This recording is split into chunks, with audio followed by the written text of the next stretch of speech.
An Egyptian judge has recommended the death sentence for close to 700 Muslim Brotherhood supporters. Those condemned in the sentence include the group's leader, Mohammed Badie.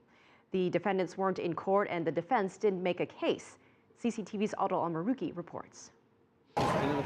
Families wait in fear outside the courtroom.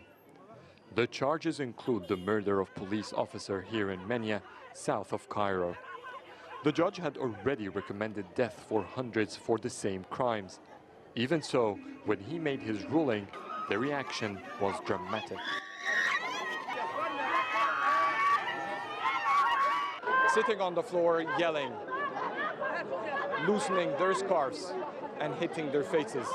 All are signs of grief and despair in this part of Egypt.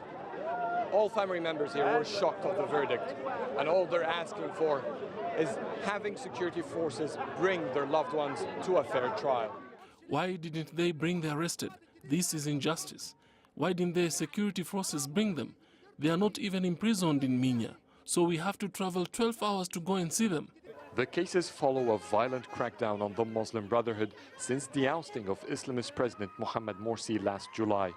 Hundreds have been killed and thousands arrested. The speed of these hearings have been criticized by the United Nations and by rights groups. One such group was denied access to the court. We're here to make sure and see if justice can be done in these hearings and people get fair trials where all the evidence is out there, where they can explain their situations, or that the government would have to prove them, as we say in the United States in criminal cases, guilty beyond a reasonable doubt. A defense lawyer, though, was more pragmatic. Most of the accused are still on the run. It's normal. The court would rule with maximum sentence if the defendants or the lawyers did attend the trial.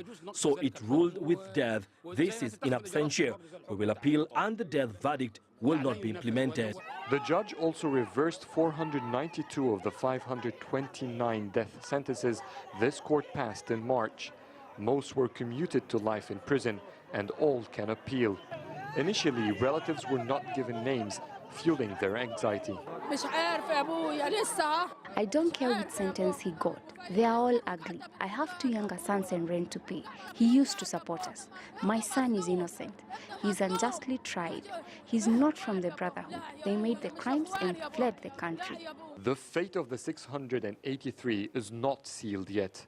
The Grand Mufti, Egypt's top Islamic authority, will now review the sentences. A final decision is due in June.